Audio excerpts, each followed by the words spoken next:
ఆంధ్రప్రదేశ్ తెలంగాణలో తెలుగు యువతకి ఇంటర్మీడియట్ విద్యలో ఒత్తిడి పెరుగుతున్న సందర్భంగా వాళ్ళ మీద స్ట్రెస్ పెరుగుతున్న సందర్భంగా ఇంటర్మీడియట్ ఎడ్యుకేషన్ మీద ప్రత్యేక దృష్టి పెడుతూ ధనిక్ భారత్ విద్యా సంస్థలు వస్తున్నాయి. మనందరికీ తెలుసు ఎంసెట్, నీట్ కావచ్చు, ఐఐటి జేఈ కావచ్చు, వీటి మీద చాలామంది తెలుగు యువత ఆశపడుతున్నారు. కానీ దానివల్ల వాళ్ళు బట్టి పడటం, కాన్సెప్చువల్ క్లారిటీ తగ్గిపోవడం జరుగుతుంది.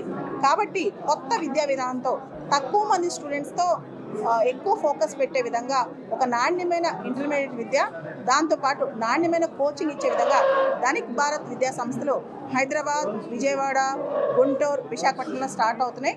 ఈ సంవత్సరం 2026-27 అకాడమిక్ ఇయర్కి ప్రత్యేకంగా విద్యా సంస్థలో క్వాలిటీ టీచర్స్ దాదాపు 30 సంవత్సరాలు పలుకుతూ ధనిక్ భారత్ విద్యా సంస్థలు హైదరాబాద్, విజయవాడ, గుంటూరు మరియు విశాఖపట్నంలో ధనిక్ భారత్ ఇంటర్మీడియట్ కాలేజెస్ ప్రత్యేకంగా ఐఐటి జేఈ ఫోకస్ చేస్తూ ధనిక్ భారత్ స్థాపిస్తాము. 2026-2027 అకాడమిక్ ఇయర్ నుంచి ఈ ధనిక్ భారత్ విద్యా సంస్థలకు నేను డైరెక్టర్గా ఉన్నాను. విక్రమ్ నారాయణరావు గారు, లాయిడ్ గ్రూప్ చైర్మన్ గారు దీనికి ఎండి అన్నమాట. ఇప్పుడు వరకు మనం చూస్తాం ఇంటర్మీడియట్ విద్యలో బాగా పిల్లలు స్ట్రెస్ గురవుతున్నారు.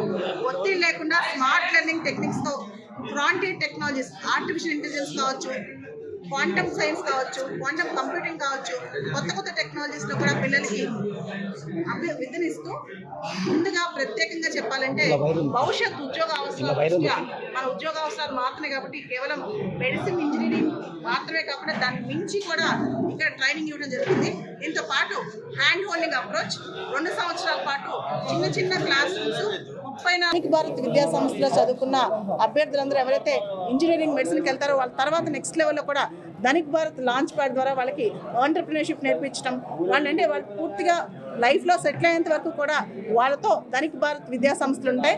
ఈ విద్యా సంస్థలు వచ్చే సంవత్సరం నుంచి ఇంకా ఎక్స్పాండ్ అవుతాయి స్కూల్స్లో, కాలేజెస్లో కూడా, అండ్ గ్రాడ్యుయేషన్ కాలేజెస్ కూడా. ఈ సంవత్సరం మాత్రం Dhanik Bharat intermediate MPC, BiPC start చేయబోతోంది. నారాయణరావు, మేము ధనిక్ భారత్ విద్యా సంస్థలు స్థాపించాము. ఈ ధనిక్ భారత్ విద్యా సంస్థలు లాయిడ్ గ్రూప్ ఇనిషియేటివ్ తోటి ముందుకు వస్తున్నాయి. ఈ లాయిడ్ గ్రూప్ ఇనిషియేటివ్ అంటే లాయిడ్ గ్రూప్కి నేను మేనేజింగ్ డైరెక్టర్గా ఉన్నాను. ఉండేది బాంబే. ఈ తెలుగు రాష్ట్రాల మీద ఉన్న ప్రేమతోటి, సొంత రాష్ట్రాలు కాబట్టి ఇక్కడ మేము కూడాను బాగా ముందుకు వెళ్ళాము. ఇక్కడ మేము కంపల్సరీ వాల్యుయేట్స్ని వాళ్ళని ఉద్దేశంతో ఈ విద్యా సంస్థలు స్థాపించామండి. మేము ఫార్మా రంగంలో ఉన్నాం మేజర్గా. ఈ విద్యా సంస్థలు వచ్చేసరికి ఈ సంవత్సరం 26-27 అకాడమిక్ ఇయర్కి ఇంటర్మీడియట్, ఐఐటి, జేఈఈ, నీట్ ఫౌండేషన్లో మేము విద్యా సంస్థ స్థాపించాం. టోటల్ 16 విద్యా సంస్థల బ్రాంచెస్ వచ్చినాయి అన్నమాట. హైదరాబాద్లో 6, వైజాగ్, విజయవాడ, గుంటూరు రిమైనింగ్ విద్యా బ్రాంచ్లు వచ్చినాయి మాయి. ప్రతి చోట కూడాను సీనియర్స్ మాతో పాటు అసోసియేట్ అయ్యారు. ఎవరికైతే 25-35 ఇయర్స్ ఆఫ్ ఎక్స్పీరియన్స్ ఉందో ఇదే విద్యా సంస్థల్లో ఇంటర్మీడియట్లో ఎన్ని సంవత్సరాల అనుభవం ఉన్న అధ్యాపకులు మాతో అసోసియేట్ అయ్యారు.